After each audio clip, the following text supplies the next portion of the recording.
Eu tinha 14 anos quando minha mãe me jogou para fora de casa com apenas a roupa do corpo e me disse que eu não era mais filho dela. Naquele momento, dormindo embaixo de uma ponte em Belo Horizonte, com frio, fome e completamente sozinho, eu jamais imaginaria que exatos 1825 dias depois, 5 anos depois daquela noite infernal, eu estaria assinando um contrato de 12 milhões de reais. Mas antes de chegar lá, eu precisei passar pelo inferno na Terra, e hoje eu vou contar cada detalhe dessa história para você, porque se eu conseguir, você também consegue. Meu nome é Carlos Muniz, nasci e cresci em Contagem, região metropolitana de Belo Horizonte, Minas Gerais. Minha infância foi o que muita gente chamaria de normal até os meus 12 anos. Meu pai trabalhava como mecânico, minha mãe era diarista, e a gente vivia numa casa simples de 3 cômodos no bairro Eldorado. Não tínhamos muito, mas também não faltava comida na mesa. Eu ia para a escola municipal do bairro, jogava bola com os meninos da rua todo final de tarde, e sonhava em ser jogador de futebol como todo garoto brasileiro. Minha vida era simples, mas era feliz. Eu tinha amigos, tinha uma rotina, tinha uma família. Mas tudo isso estava prestes a desmoronar de uma forma que eu nunca poderia imaginar. A primeira rachadura na minha vida apareceu quando meu pai perdeu o emprego na oficina onde trabalhava há 15 anos.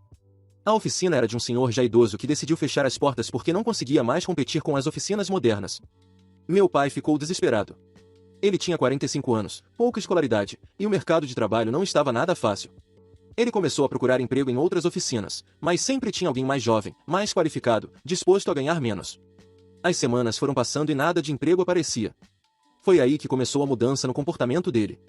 Meu pai sempre foi um homem trabalhador e honesto, daqueles que acordavam às 5 da manhã e voltavam para casa só às 6 da tarde, sujo de graxa mas com um sorriso no rosto.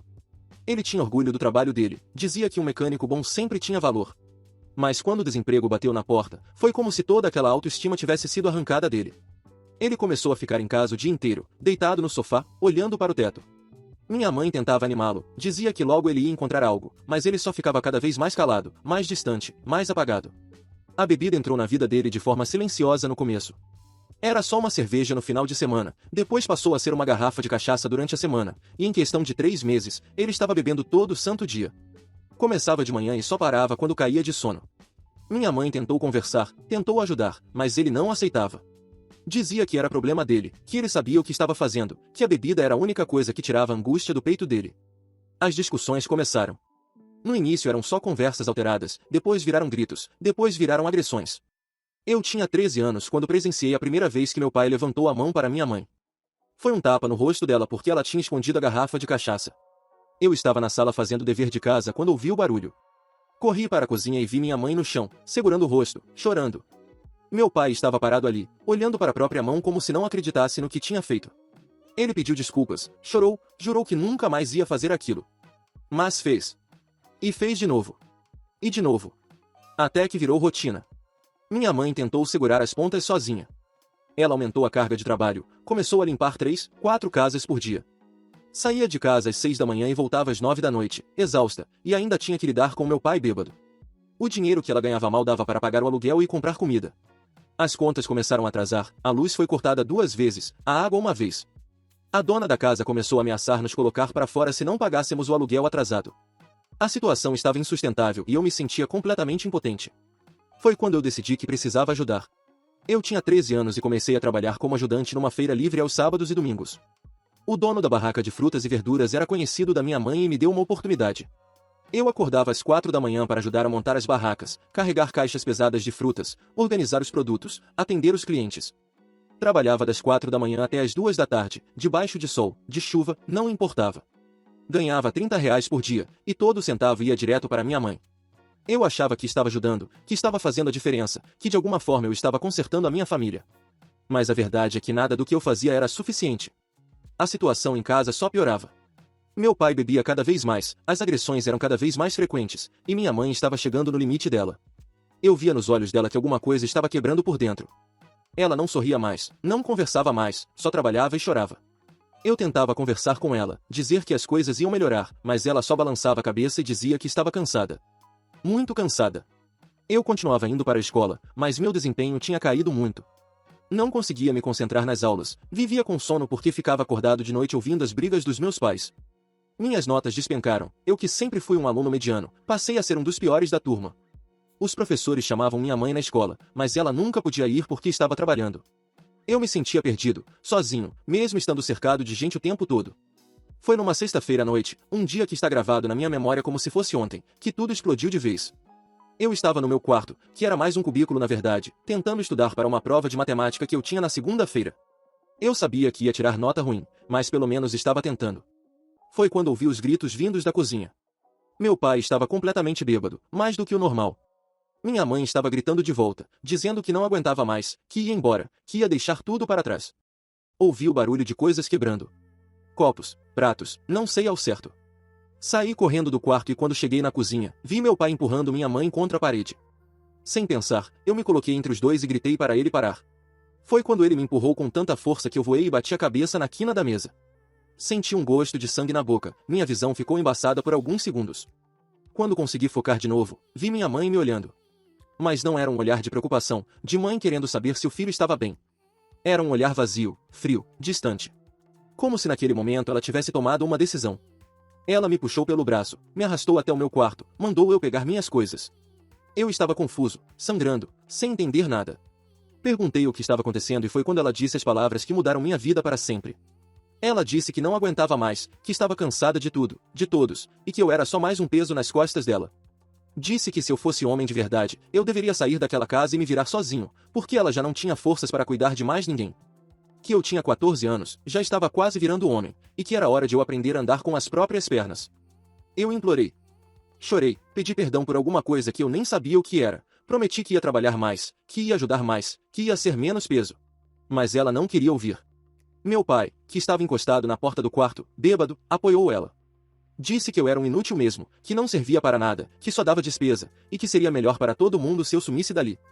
Disse que eu era fraco, que não ia ser nada na vida, e que ia acabar virando um vagabundo igual aos que dormiam na rua. Naquela mesma noite, com 14 anos recém-completados, eu peguei uma mochila velha, coloquei 2 camisetas, uma calça, uma bermuda, e o dinheiro que eu tinha guardado, uns R$ 50. Saí de casa às 11 da noite, sem ter para onde ir, sem ter ninguém. Olhei para trás uma última vez antes de fechar o portão, e vi minha mãe na janela. Por um segundo eu achei que ela ia me chamar de volta, que ia dizer que tinha sido tudo um exagero, que estava arrependida. Mas ela só fechou a cortina e apagou a luz. E eu fiquei ali, sozinho, na rua escura, sem ter ideia do que fazer. Os primeiros dias na rua foram os piores da minha vida. Eu tentei ficar na casa de um amigo da escola, mas os pais dele não deixaram. Disseram que não podiam assumir a responsabilidade de cuidar do filho dos outros. Tentei na casa de outro colega, mesma resposta. Tentei na casa de uma tia por parte de mãe, mas ela também me mandou embora dizendo que já tinha problemas demais e não podia me sustentar. Foi quando eu entendi que estava completamente sozinho nesse mundo. Ninguém ia me salvar. Ninguém ia estender a mão. Eu estava por conta própria. Comecei a dormir embaixo de uma ponte na Avenida Amazonas, próximo ao centro de Belo Horizonte. Tinha outros moradores de rua por ali, uns 10 ou 15. A maioria eram viciados em crack, gente com a mente completamente destruída pela droga. Tinha também alguns senhores mais velhos que tinham perdido tudo na vida e acabaram ali. E tinha eu, um garoto de 14 anos tentando sobreviver naquele inferno. Eu aprendi rapidamente as regras da rua. Primeira regra: nunca durma profundamente, sempre fique com o olho aberto porque podem te roubar ou te agredir a qualquer momento. Segunda regra: esconda seu dinheiro e seus pertences em lugares que ninguém imagina. Eu guardava meu dinheiro dentro da meia, no fundo do tênis. Terceira regra: não se envolva com drogas, porque uma vez que você entra, não sai mais. Eu via gente ali que tinha sido médico, advogado, professor e agora estava destruída pelo crack. Eu prometi para mim mesmo que por mais difícil que ficasse, eu nunca ia tocar naquilo. Eu continuava trabalhando na feira aos finais de semana. Era minha única fonte de renda. Os R$ 60 que eu ganhava no fim de semana tinham que durar a semana toda. Eu comprava pão, mortadela, e comia muito na base da fruta que sobrava na feira. O dono da barraca deixava eu levar para casa o que estava começando a estragar, então eu comia muito banana amassada, mamão mole, tomate passado. Não era uma alimentação boa, mas era o que tinha. Durante a semana eu fazia bicos. Lavava carros nos sinais, ajudava a descarregar caminhão no Ceasa quando tinha oportunidade, catava latinhas para vender. Teve dias que eu juntava R$ 5, R$ 6 catando latinha o dia inteiro. Era humilhante, degradante, mas era a sobrevivência. A vergonha que eu sentia era devastadora. Eu via meus antigos colegas de escola passando pela rua, com seus uniformes limpos, suas mochilas, indo para suas casas onde tinha comida, cama, família. E eu ali, sujo, fedendo, dormindo no chão frio. Parei de ir para a escola depois de 2 meses na rua. Não fazia sentido. Como eu ia aparecer lá naquele estado? Sem ter onde tomar banho direito, com a mesma roupa há dias, com o cheiro de rua grudado em mim? Além disso, eu precisava usar todo o meu tempo para conseguir dinheiro para comer. Escola virou luxo, virou coisa de quem tinha o privilégio de não precisar lutar para sobreviver todo santo dia. Passou 1 mês, 2 meses, 3 meses, 6 meses. Eu estava cada vez mais magro, mais fraco, mais desesperado. Meu corpo estava sempre doendo, sempre com fome, sempre com frio ou com calor demais. No inverno era terrível, eu achava que ia morrer congelado. No verão, o calor era insuportável e os mosquitos comiam a gente vivo. Eu pegou uma gripe forte que durou semanas porque não tinha como me cuidar direito. Tive uma infecção no pé porque pisei num prego enferrujado e não pude ir no médico. A dor era tanta que eu mal conseguia andar, mas eu tinha que continuar porque se eu não trabalhasse, eu não comia. Houve momentos muito escuros em que eu pensei seriamente em desistir de tudo. Teve uma noite específica, estava chovendo muito, ventando, um frio terrível, e eu estava debaixo daquela ponte tremendo, encharcado, com fome, e eu realmente achei que ia morrer ali. Eu rezei, chorei, implorei para Deus me ajudar ou me levar de uma vez porque eu não aguentava mais. Fechei os olhos e desejei não acordar no dia seguinte. Mas acordei. E tive que continuar. O que me mantinha vivo era uma mistura de teimosia, raiva e um resquício de esperança que eu nem sabia que ainda existia em mim. Eu não queria dar o gostinho para meus pais de verem que eles estavam certos, que eu realmente não servia para nada. Alguma coisa dentro de mim, pequena mas persistente, sussurrava que eu era capaz, que eu podia mais, que aquilo não era meu fim.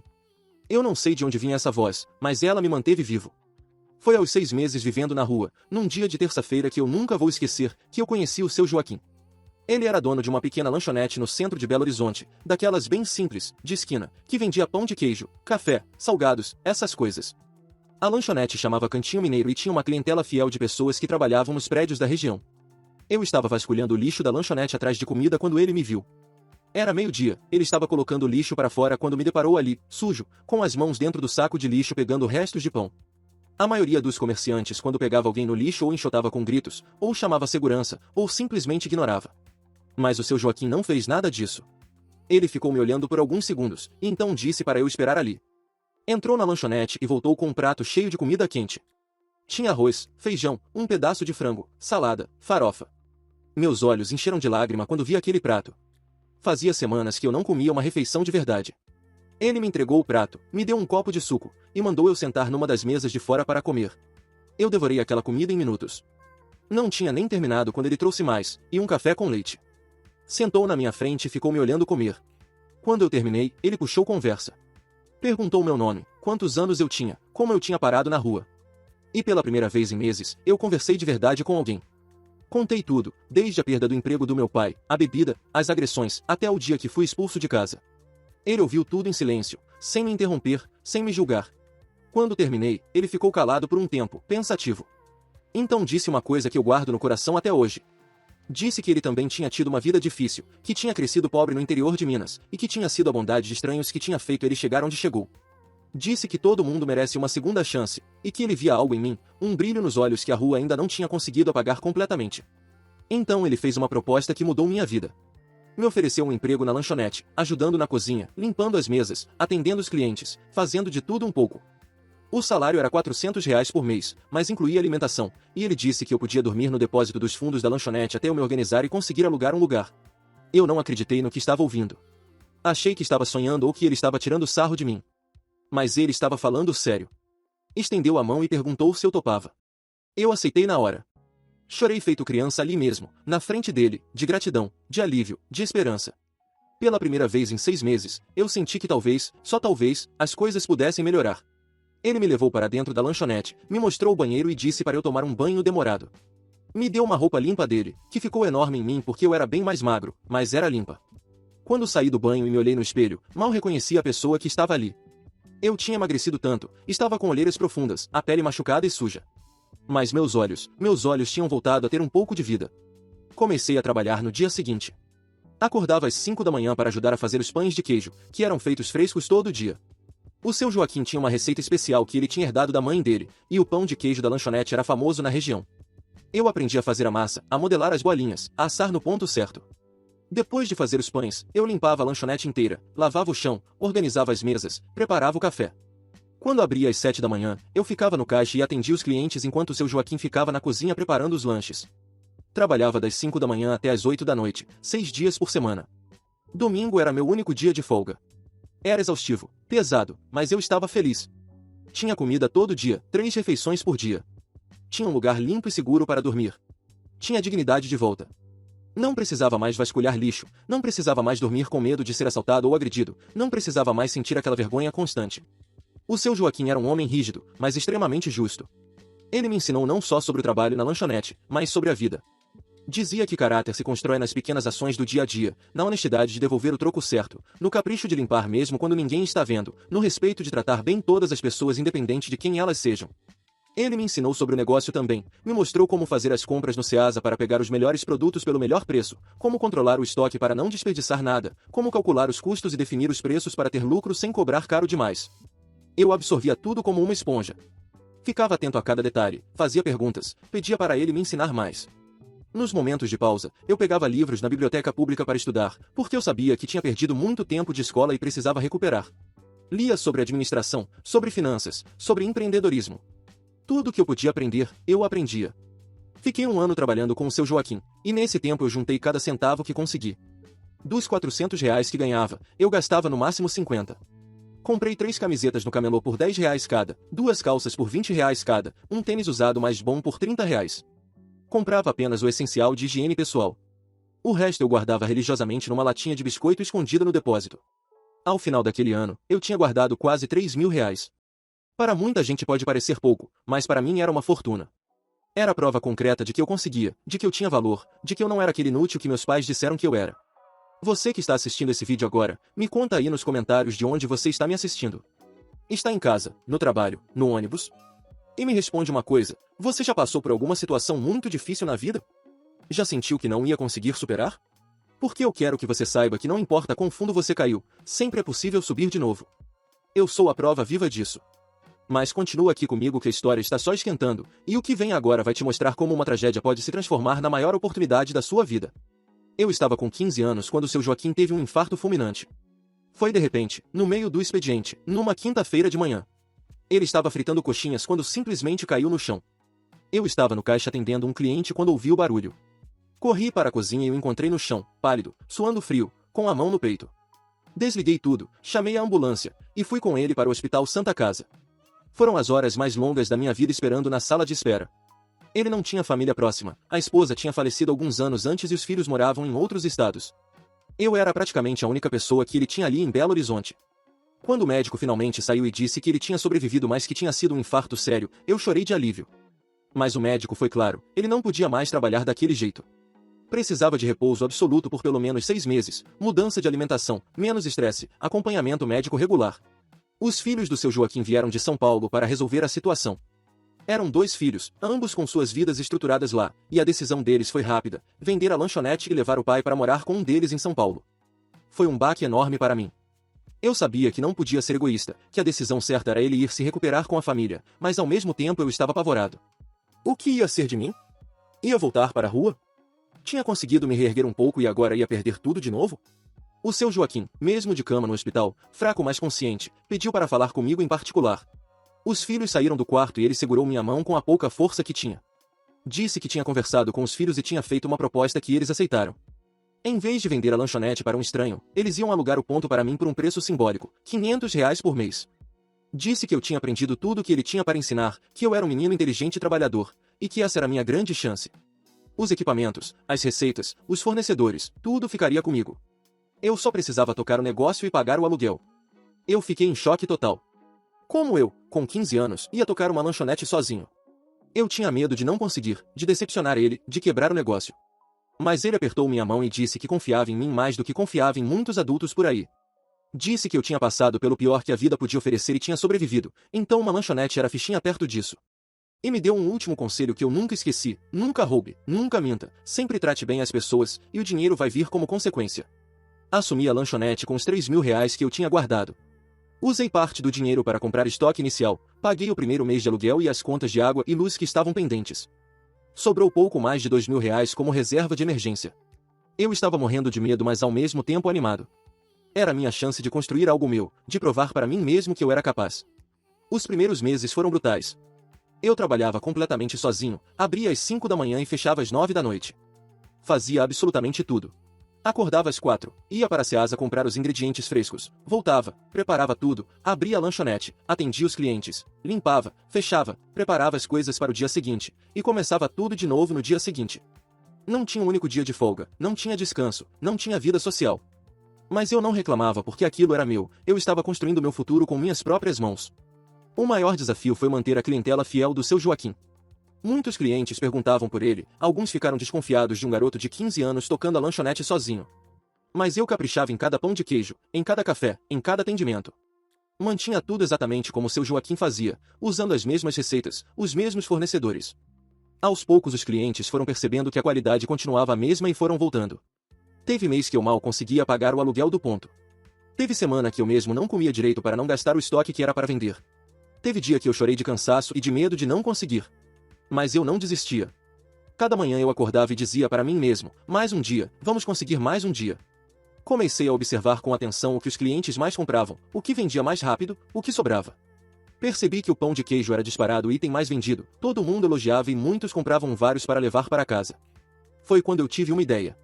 E se eu fizesse versões diferentes do pão de queijo? Manteria o tradicional, que era o forte, mas criaria opções recheadas para atrair mais clientes e aumentar o ticket médio.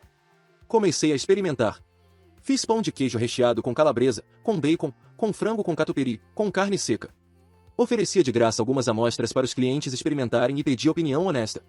A aceitação foi incrível. Em 2 semanas, os pães recheados já representavam 30% das vendas. Em um mês, eu tinha aumentado o faturamento em 40%. Precisei começar a acordar mais cedo ainda para dar conta da produção. Foi uma cliente regular, a dona Sônia, que trabalhava num escritório próximo, que me deu a ideia que mudou tudo. Ela me disse que adorava tanto o pão de queijo que gostaria de poder fazer em casa para a família dela, mas não tinha tempo de preparar a massa. Sugeriu que eu vendesse os pães de queijo crus e congelados para as pessoas levarem para casa e assarem quando quisessem. Achei a ideia genial. Comecei a embalar os pães de queijo crus em saquinhos com 10 unidades, colocava uma etiqueta com instruções de como assar e vendia por R$ 15 o pacote. A margem de lucro era boa porque eu economizava o gás e o tempo de assar, e o cliente levava mais quantidade. A aceitação foi imediata e surpreendente. Em uma semana eu estava vendendo 50 pacotes. Em um mês eram 200 pacotes. As pessoas adoravam a praticidade de ter pão de queijo fresco em casa na hora que quisessem. O boca a boca começou a funcionar.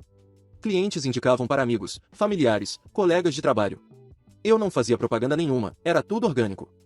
Comecei a receber encomendas maiores, tentar novamente para pessoas pedindo 10, 20 pacotes de uma vez para festas e eventos.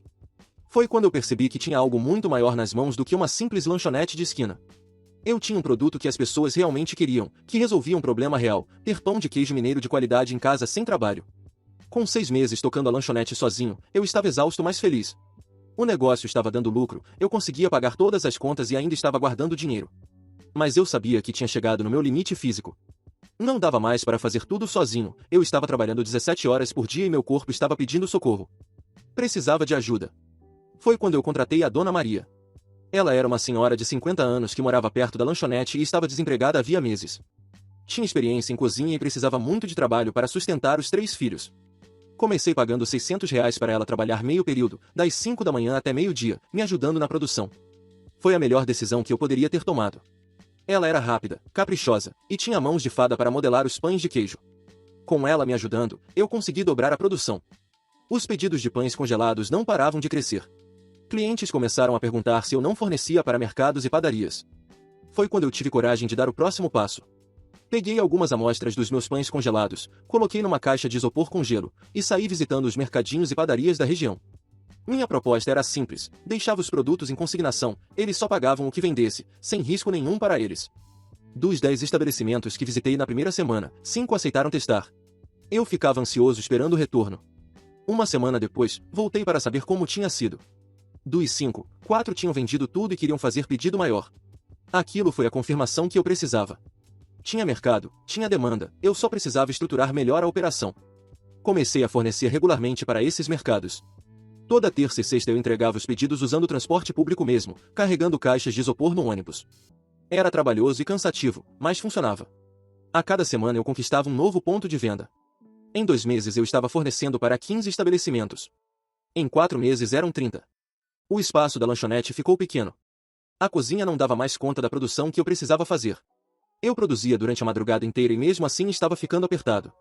Foi quando eu tomei uma decisão arriscada, aluguei um espaço comercial maior, um galpão pequeno de 100 metros quadrados num bairro mais afastado onde o aluguel era mais barato. Investi todo o dinheiro que tinha guardado, uns R$ 8.000 na época, em equipamentos melhores, câmara fria, freezers e mesas de produção. Mantive a lanchonete funcionando normalmente porque ela dava um faturamento fixo e tinha clientela fiel, mas o foco passou a ser a produção para a revenda. Contratei mais 2 pessoas para me ajudar na produção do galpão. Agora éramos uma equipe de 4 pessoas mais eu, e conseguíamos produzir 5 vezes mais do que antes. Eu tinha 16 anos e estava aprendendo na prática o que significava empreender. Aprendi sobre gestão de pessoas porque precisei lidar com funcionários que faltavam, que faziam corpo mole, que não vestiam a camisa do negócio. Aprendi sobre gestão financeira porque precisava calcular cada centavo para não quebrar. Aprendi sobre vendas porque precisava conquistar novos clientes e manter os antigos satisfeitos. E aprendi sobre resiliência porque teve momentos muito difíceis que eu pensei em desistir de tudo. O momento mais crítico foi quando um dos meus maiores clientes, um supermercado que comprava 500 pacotes por semana, simplesmente não pagou a fatura de R$ 7.500. Eu tinha feito a entrega, o produto foi vendido, mas na hora de receber o dinheiro o gerente disse que o supermercado estava com problemas de fluxo de caixa e ia atrasar o pagamento. Uma semana virou 2, 2 viraram um mês. Aquele dinheiro eu precisava para pagar os fornecedores e os salários da equipe. Eu fiquei desesperado. Tentei negociar, implorei, mas não adiantava. O supermercado estava realmente com problemas financeiros sérios e acabou fechando as portas 2 meses depois, me dando o calote completo. Foram R$ 7.500 que eu nunca vi. Para uma empresa pequena como a minha, aquilo era devastador. Tive que usar minhas reservas pessoais para cobrir os custos, e durante 2 meses eu não tirei um centavo de prolabore. Comia o mínimo possível para economizar, voltei a ter apenas 2 mudas de roupa. Foi um período muito difícil que me lembrou dos tempos da rua. Pensei seriamente em desistir naquele momento. Será que valia a pena todo esse esforço, toda essa luta? Não seria mais fácil voltar a ser só funcionário de alguém e ter meu salário garantido todo mês sem dor de cabeça? Mas toda vez que eu pensava nisso, eu lembrava de onde eu tinha saído, lembrava daquele menino debaixo da ponte, e eu sabia que não podia desistir. Não depois de ter chegado tão longe. Foi exatamente nesse momento de maior desespero que aconteceu a virada definitiva na minha vida. Recebi uma ligação de um número desconhecido. Era o gerente de compras de uma grande rede de supermercados com atuação em Minas Gerais e estados vizinhos. Ele tinha experimentado meu pão de queijo numa das padarias que eu fornecia, tinha adorado, e queria marcar uma reunião para conversar sobre uma possível parceria. Eu não acreditei.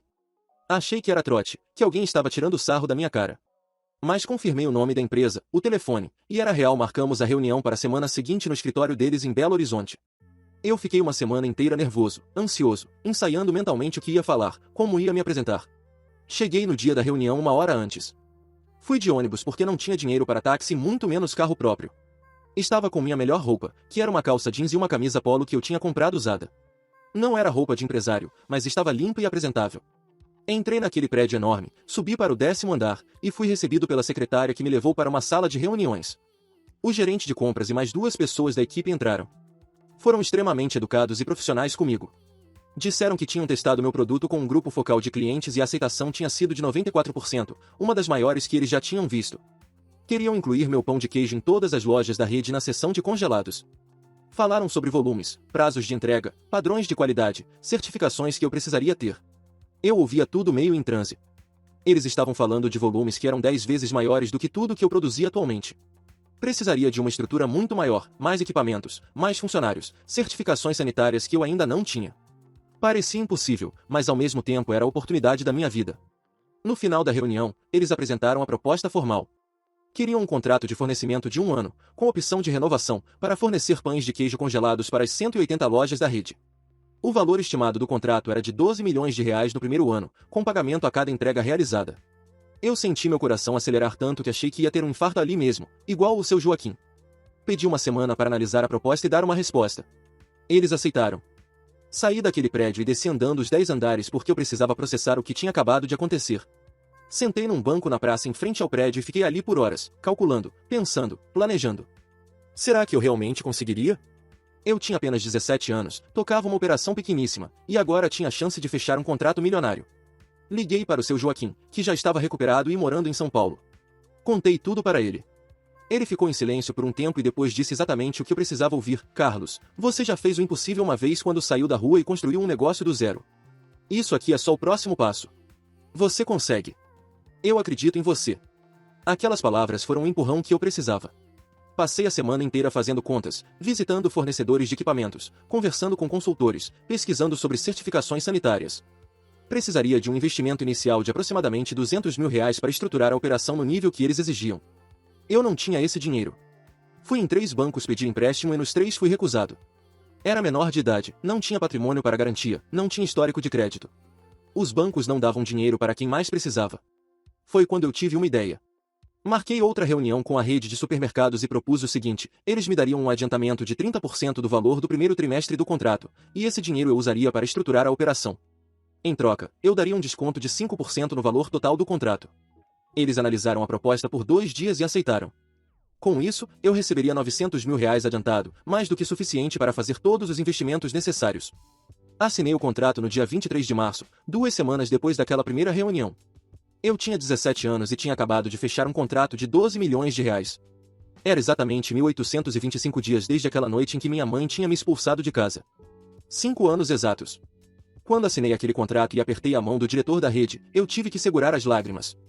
Saí de lá, fui para aquela mesma praça, sentei no mesmo banco, e dessa vez eu deixei as lágrimas caírem. Chorei tudo que eu tinha segurado durante aqueles 5 anos. Chorei pela dor, pelo sofrimento, pela solidão, pelo medo, pela fome, pelo frio.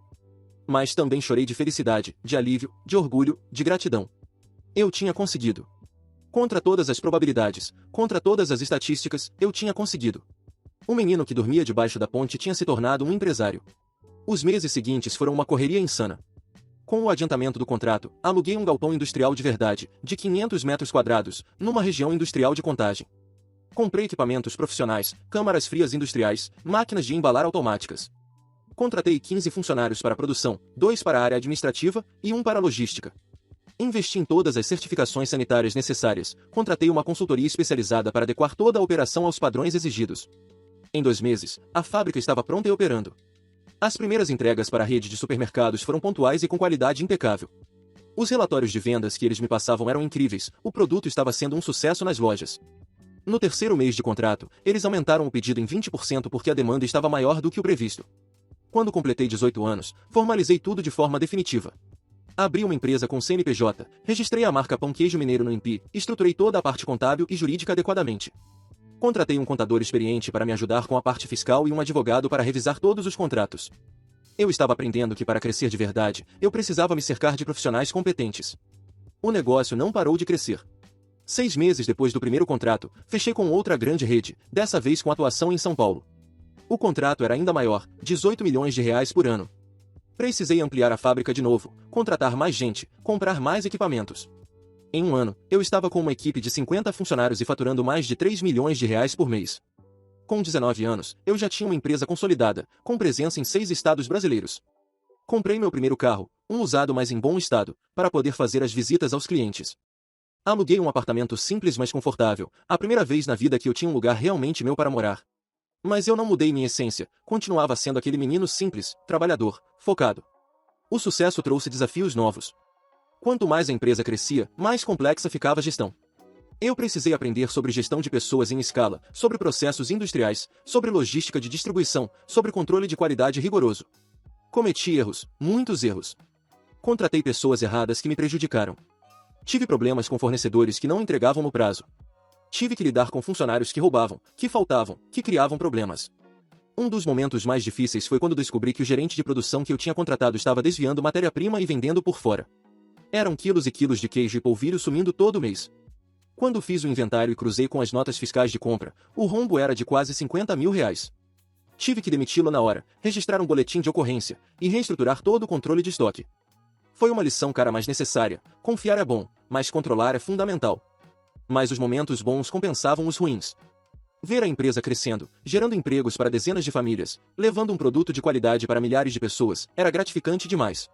Eu recebia mensagens de clientes dizendo que adoravam meu pão de queijo, que lembravam da infância em Minas, que era o melhor que já tinham experimentado. Aquilo me enchia de orgulho e me motivava a continuar melhorando. Com 20 anos, decidi dar o próximo grande passo, expandir para outros países. Comecei a pesquisar sobre exportação, sobre os mercados internacionais, sobre as exigências sanitárias de cada país. Descobri que havia uma demanda enorme por produtos brasileiros, especialmente entre os brasileiros que moravam fora. Contratei uma consultoria especializada em comércio exterior e comecei o processo de adequação da empresa para exportar. O primeiro país foi Portugal, que tem uma grande comunidade brasileira e menos barreiras para produtos alimentícios vindos do Brasil. Fiz toda a documentação necessária, adequei as embalagens para o mercado europeu, e fiz a primeira exportação, um container com 50 mil unidades de pão de queijo. Foi um momento histórico para a empresa. Ver aquele container sendo embarcado no porto, sabendo que meu produto ia atravessar o oceano, foi surreal. A aceitação em Portugal foi excelente. Em 3 meses, já estava exportando regularmente para 5 importadores diferentes. Logo depois vieram os Estados Unidos, onde a comunidade brasileira é gigantesca. Miami, Nova York, Boston, todas as cidades com grande concentração de brasileiros queriam meu produto. A operação internacional representava 20% do faturamento da empresa. Hoje, 3 anos depois de assinar aquele primeiro grande contrato, a Pão Queijo Mineiro é uma empresa sólida e em crescimento constante. Faturamos mais de 40 milhões de reais por ano. Temos 230 funcionários diretos, fornecemos para as maiores redes de supermercados do Brasil e exportamos para 8 países. Tenho uma fábrica de 2.000 metros quadrados, completamente automatizada e certificada com os mais altos padrões de qualidade. Mas o mais importante para mim não são os números. É o impacto social que consegui gerar. Criei um programa social chamado Segunda Chance, que oferece cursos gratuitos de empreendedorismo, planificação e gestão de negócios para jovens em situação de vulnerabilidade. Já formamos mais de 500 jovens, e muitos deles abriram seus próprios negócios. Porque eu sei exatamente o que é não ter oportunidade, não ter quem acredite em você, e eu quero ser para outros jovens o que o seu Joaquim foi para mim. Falando nele, comprei uma casa confortável para o seu Joaquim em São Paulo, próxima à casa do filho dele. Pago o plano de saúde dele, remédios, tudo o que ele precisa. Ele tem 68 anos agora, está bem de saúde, e continua sendo meu principal conselheiro. Conversamos toda semana, ele me dá conselhos sobre o negócio, sobre a vida. Ele não é só meu mentor, é o pai que eu nunca tive. Sem ele, nada disso teria sido possível. Sobre meus pais biológicos, eu soube por pessoas de Contagem que eles continuam lá. Meu pai ainda bebe, minha mãe continua trabalhando como diarista. Muita gente na região sabe da minha história de sucesso, os jornais locais já fizeram matérias sobre mim, então com certeza eles sabem. Algumas pessoas já tentaram servir de intermediário para um reencontro, dizendo que meus pais querem falar comigo, mas eu sempre recuso educadamente. Não é por raiva, não é por vingança, não é para fazer eles sofrerem. É simplesmente porque eu virei a página. Eles fizeram parte de um capítulo muito doloroso da minha vida, um capítulo que já foi encerrado. Eu os perdoei, sim, porque guardar rancor só envenenaria minha alma. Mas perdoar não significa esquecer, e também não significa que eu precise ter eles de volta na minha vida. Eu segui em frente, construí minha própria família, meu próprio caminho. Eu desejo sinceramente que eles fiquem bem, mas nossas vidas não precisam se cruzar novamente. Aprendi nessa jornada que o sucesso não é sobre dinheiro, não é sobre status, não é sobre provar nada para ninguém. O sucesso é sobre superação, é sobre transformação, é sobre usar suas dores para construir algo maior. Eu poderia ter me tornado mais uma estatística, mais um jovem que se perdeu nas drogas, no crime, na miséria. Mas eu escolhi lutar, escolhi acreditar que eu merecia mais, escolhi construir um futuro diferente. E a verdade que ninguém conta é que não existe fórmula mágica, não existe atalho, não existe segredo. Existe trabalho duro, existe resiliência, existe consistência. Foram 1.825 dias, mais de 43.000 horas, de trabalho constante, de noites sem dormir, de medos superados, de obstáculos vencidos. Cada dia eu acordava e fazia o que precisava ser feito, mesmo quando estava cansado, mesmo quando tinha medo, mesmo quando parecia impossível. A única coisa que diferencia alguém que vence de alguém que desiste é exatamente isso, a decisão de não desistir. Eu não era mais inteligente que ninguém, não era mais talentoso, não tinha mais recursos. Eu só tinha uma teimosia absurda de não aceitar que minha história terminaria debaixo daquela ponte. E essa teimosia, somada a muito trabalho e ajuda de pessoas generosas como o seu Joaquim, mudou completamente minha vida. Hoje eu dou palestras em escolas, universidades, eventos de empreendedorismo. Conto minha história não para me gabar, não para dizer que sou especial, mas para mostrar que é possível. Para mostrar que não importa de onde você vem, não importa quantas vezes você caiu, você sempre pode se levantar e reconstruir. Já recebi centenas de mensagens de pessoas dizendo que minha história as inspirou a não desistir dos seus sonhos, e isso não tem preço. Se você está assistindo esse vídeo e está passando por um momento difícil agora, se você se sente perdido, sem esperança, sem perspectiva, eu quero olhar nos seus olhos, mesmo através dessa tela, e te dizer, não desiste. Eu sei que é difícil, eu sei que parece impossível, eu sei que você está cansado. Mas não desiste. Porque a sua história ainda não terminou. O melhor ainda está por vir. Você só precisa dar mais um passo, e depois mais um, e depois mais um. Eu era um menino de 14 anos dormindo debaixo de uma ponte, sem família, sem dinheiro, sem futuro.